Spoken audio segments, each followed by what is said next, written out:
नमस्कार मंडळी, तुम्हा सर्वांचं नवीन एका व्हिडिओमध्ये खूप खूप स्वागत आहे। हो, तुम्ही थंबनेलला पाहिलं ना, अगदी बरोबर आहे।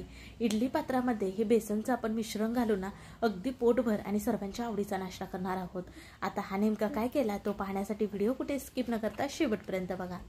आता सुरुवातीला इथं आपल्याला एक मिक्सरचं भांडे घ्यायचं आहे। त्याच्यामध्ये 1 इंच आलं हे जे छोटे तुकडे केलेत ते गाळून घेतले, 4 हिरव्या मिरच्या इतक्या मोडून घेतल्यात। आता सुरुवातीला पाणी न घालता हे आपल्याला वाटून घ्यायचं आहे। आता ह्याच्यामध्ये आपण घालणार आहोत बेसनचे पीठ। तर बेसनचे पीठ हे मी घरी केल्यामुळे इथं चाळून घेतलेलं नाही, पण तुम्ही जर विकतचं बेसन पीठ वापरत असाल ना तर मात्र चाळून घ्या। तर सुरुवातीला बरोबर 1 कप भरून इतकं हे बेसनचं पीठ घेतलं आणि नंतर हे अर्धा कप, एकूण 1.5 कप इतकं हे बेसनचं पीठ घेतलेलं आहे। आता ह्याच्यामध्ये आपल्याला बघा चवीप्रमाणे मीठ घालायचं आहे, साधारण अर्धा चमच इतकं मीठ घातलेलं आहे। आता याच्यामध्ये घालूयात आपण हिंग, कारण बेसन पीठ घेतलं का नाही, बेसन पिठामुळे पोटाला त्रास व्हायला नको म्हणून थोडंसं हिंग टाकणार आहोत, साधारण पाव चमच इतकं। आता आपल्याला याच्यामध्ये घालायची साखर। तर पोहे खायचा चमचा असतो बघा, त्यांनी 2 चमचे इतकी आपल्याला साखर वापरायची आहे। म्हणजे आज जे तुम्हाला प्रमाण दिलेलं आहे ना ते अगदी अचूक असं प्रमाण सांगितलेलं आहे। आता इथं आपल्याला लागणार आहे हे लिंबू सत्व, ह्याला सेंट्रिक ऍसिड म्हणतात। तुम्हाला कुठल्याही किराणा मालाच्या दुकानामध्ये सहजपणे मिळून जाईल। इथं आपल्याला फक्त पाव चमच इतकंच घालायचं आहे, कारण हे लिंबू सत्व असल्यामुळे ना खूप आंबट असतं, त्याच्यामुळे थोडंच वापरायचं आहे आपल्याला।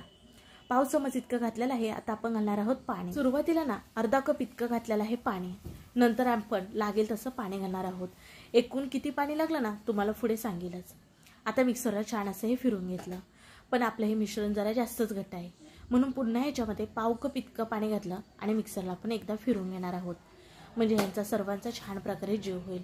असं हे आपण मिक्सरला बॅटर करून घेतल्यामुळे ना आपल्याला हाताने फेटत बसावं लागत नाही, म्हणजे मिक्सरच्या भांड्यामध्ये सगळे जिन्नस घातले की एकसारखे बारीक होतात आणि हे मिश्रण ना आपलं छान एकदम पेस्ट सारखं असं एकसारखं होतं।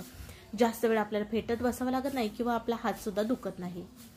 बघा छान असं एकदम स्मूथ इथं आपलं हे बॅटर तयार झालेलं आहे। तर सुरुवातीला बघा अर्धा कप इतकं पाणी घातलं आणि नंतर पाव कप इतकं, म्हणजे ना 1.5 कप बेसनच्या पिठासाठी पाऊण कप इतकं पाणी लागलेलं आहे। आता तुम्हाला एखादा 2 चमचा इकडे तिकडे होऊ शकतो बरं का, हे बेसन पिठावर सुद्धा अवलंबून आहे। आता याच्यामध्ये थोडासा पाव चमचला पण कमी एकदम किंचित इतका पिवळा रंग घातलेला आहे आणि पोहे खायचे 4 चमचे इतकं तेल घातलेलं आहे। पाणी आता अजिबात आपल्याला वापरायचं नाही, छान मिक्सरला एकदा फिरवून घ्यायचं। आता तयार केलेलं हे बॅटर ना आपण हे भांड्यामध्ये काढून घेणार आहोत आणि हे बॅटर ना आपण 10 मिनिटांसाठी भिजत ठेवणार आहोत। तुम्हाला तर इथं थोडक्यात समजत असेल आज आपण काय करत आहोत। आजची रेसिपी आहे इडली पात्रातला ढोकळा। आवडतो का नाही मग ढोकळा? आज एकदम तुम्हाला अचूक प्रमाणात इथं सांगितलेलं आहे। आता याच्यावरती झाकण ठेवून आपण बाजूला ठेवूयात एक 10 मिनिटं। तुमच्याकडे वेळ जर कमी असेल ना तर 5 मिनिटं तरी हे मिश्रण भिजत ठेवायचं, म्हणजे छान असा आपला ढोकळा तयार होतो। आता आपण इडली पात्रात ढोकळा करत असल्यामुळे इथं इडली पात्रातल्या ह्या प्लेटा घेतल्यात। आता ह्याला आपण तेलने ग्रीस करून घेऊयात, म्हणजे ह्याच्यातला ढोकळा ना सहजपणे बाहेर निघतो। आता हे आपण बाजूला ठेवूयात आणि तोपर्यंत ना बघा 10 मिनिटं झालीत इथं आणि छान असं हे आपलं मिश्रण ना भिजलं गेलंय। आता हा आपला ढोकळा फुलण्यासाठी इथं मी वापरत आहे सोडा, जो की आपण भाज्यामध्ये वगैरे वापरतो बघा तो। तर इथं पाव चमच इतका घेतलाय। आता हा सोडा बघा आपल्याला हाताने पटकन टाकायचा आहे आणि त्याच हाताने फेटून घ्यायचा आहे, म्हणजे हाताच्या उष्णतेमुळे ना हे बॅटर आपलं छान फ्लफी होतं, एकदम हलकं फुलकं होतं।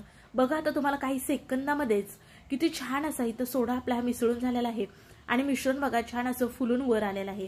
ह्या पद्धतीने सोडा आपल्याला मिसळून घ्यायचा आहे, जेणेकरून हे बॅटर ना असं आपल्याला छान फुललेलं हलकं फुलकं तयार होतं। आता जर सोडा नसेल वापरायचा तर तुम्ही इथं इनो वापरू शकता। बॅटर बघा आपलं कसं झालेलं आहे, म्हणजे चमच्यावरती छान जाड असा थर येतोय, ह्या टाईपचं आपलं हे बॅटर असायला हवं। आता चला ह्याच्यामध्ये सोडा टाकला ना तर अजिबात आपण वेळ न करता पटकन हा ढोकळा शिजवून घेणार आहोत।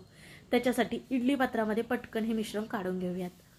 आता तुम्ही इथं इडली पात्रच वापरलं पाहिजे असं काहीच नाही, एखादे स्टीलचं ताट घेऊ शकता किंवा एखादं स्टीलचं खालून सपाट असलेलं चहाचे पातेलं घेतला तरी सुद्धा चालेल, त्याला तेलाने ग्रीस करून घ्या, त्याच्यामध्ये हे बॅटर घालून ढोकळा केलात ना तरी सुद्धा चालेल। तर ना हे इडली पात्राच्या प्लेटांमध्ये आपण बॅटर घातल्यानंतर ना टॅप करून घ्यायचं नाही, नाहीतर आतून जाळी येत नाही आपल्या ढोकळ्याला। तर गॅसवरती बघा अगोदरच इडली पात्रामध्ये पाणी उकळायला ठेवलं होतं, ही आपल्याला अगोदरच पूर्व तयारी करून घ्यायची। आता एक एक करून ह्या प्लेटा आपण ह्या इडली पात्रामध्ये ठेवणार, म्हणजे कसं पाणी जर अगोदरच उकळत असेल ना तर ह्या प्लेटा आपण ठेवल्या ना त्याला लगेच वाफ लागते, म्हणजेच की आपला हा ढोकळा ना लगेच तयार व्हायला सुरू होत नाही। तर जर तुम्ही सोडा टाकलात आणि हे मिश्रण तसंच ठेवलात ना जर वेळ झाला तर हा आपला ढोकळा फुलणार नाही आणि बसल्यासारखं होईल, त्यामुळे ही काळजी घ्यायची आहे। आता याच्यावरती झाकण ठेवून आपण 10 मिनिटांनंतर पाहणार आहोत। गॅस मात्र मध्यम ठेवायचा आहे। बघा तूटपेट घालून बघितली तर थोडीशी मला ओलसर आली, म्हणून ना झाकण ठेवून पुन्हा 2 ते 3 मिनिटं हा ढोकळा शिजवून घेणार आहे।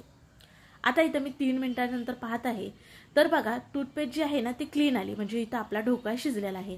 आता ह्या प्लेटा आपण खाली काढून घेऊयात आणि पूर्णपणे थंड करायला ठेवूयात। थंड झाल्यानंतरच ह्या प्लेटांमधला आपण ढोकळा बाहेर काढून घेणार आहोत। तोपर्यंत आपण फोडणी तयार करून घेऊयात। त्यासाठी गॅसवरती कढई ठेवली आणि पोहे खायचे ना 3 चमचे इतकं तेल घातलं। तेल गरम झालं की अर्धा चमच इतकी मोहरी, पाव चमच इतके जिरे घातलेत, छान फुलायला हवे। नंतर अर्धा चमच इतके पांढरे तीळ घातलेले आहेत। अगदी म्हणजे पांढरे तीळ घालायलाच हवे असं काही नाही, तुम्ही तुमच्या आवडीनुसार घालू शकता। आवडत नसतील तर नाही घातलं तरी सुद्धा चालेल। आता इथं काही कढीपत्त्याची पानं घातलेले आहेत आणि 2 हिरव्या मिरच्या मधीतनं तुकडे करून घातलेले आहेत। तुम्ही बारीक चिरून घालू शकता किंवा अख्ख्या मिरच्या वापरला तरी सुद्धा चालेल। मिरच्या घातल्यानंतर ह्याचा कच्चापणा जायला हवा का नाही म्हणून आपण एखादा मिनिटभर ना बारीक गॅसवरती छान असं परतून घेणार आहोत। आता ह्याच्यामध्ये आपण घालणार आहोत पाणी, तर 1 ग्लास भरून इतकं पाणी घातलेलं आहे। आता आपण ही फोडणी तयार करत असल्यामुळे ढोकळ्याची तर ती फोडणी आपली गोड असायला हवी, म्हणून ह्याच्यामध्ये पोहे खायचे 4 चमचे इतकी साखर घातली। फोडणी छान चविष्ट व्हावी म्हणून ह्याच्यासाठी थोडंसं मीठ घातलं आणि छान असं आपण हे मिसळून घेतलेलं आहे। आता 2 ते 3 मिनिटं ही फोडणी आपल्याला शिजवून घ्यायची आहे, म्हणजे छान चविष्ट अशी आपली ही फोडणी तयार होते। ढोकळा म्हणलं की बघा बरं घशामध्ये ना अडकल्यासारखा होतो किंवा बसल्यासारखा होतो, त्याच्यामुळे ही अशी फोडणी तयार करून घ्यायची, जेणेकरून ना हा ढोकळा खायला छान लागतो। आता इथं ही फोडणी आपली शिजून झाली की गॅस बंद करून वरून आपण बारीक चिरलेली कोथिंबीर घालणार आहोत। पर्यंत बघा इडली प्लेटांमधला हा ढोकळा जो आहे ना आपला थंड झालेला आहे। आपल्याला पूर्णपणे थंड झाल्यानंतरच काढायचा आहे बरं का।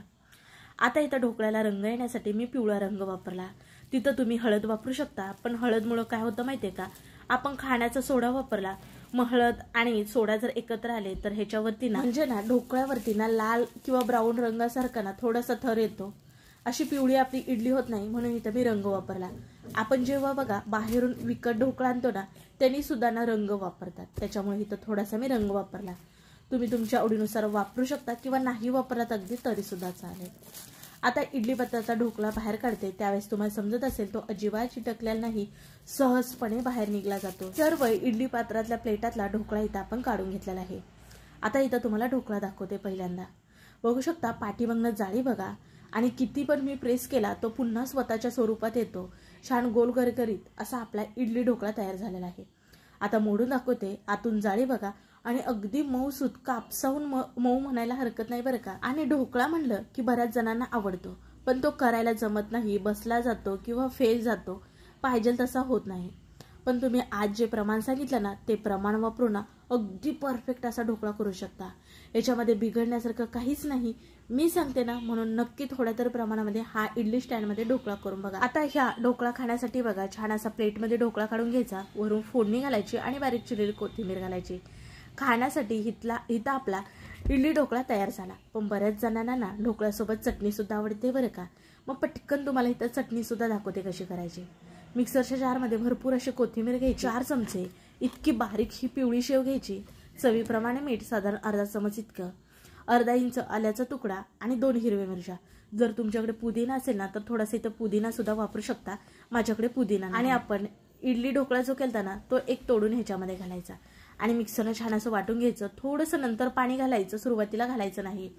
अगदी आपण बाहेरनं विकत ढोकळा खाताना त्याच्यासोबत चटणी भेटते बघा, अगदी तशी चवीला लागते, खरंच खूप खायला छान लागते बघा। छान दाटसर इथं आपली अशी चटणी तयार झाली, पण पुदिना जर असेल ना तर जरूर वापरा, त्याने छान फ्लेवर आणि टेस्ट सुद्धा मस्त अशी येते। आता तयार केलेली चटणी आपण एका वाटीमध्ये काढून घेऊयात।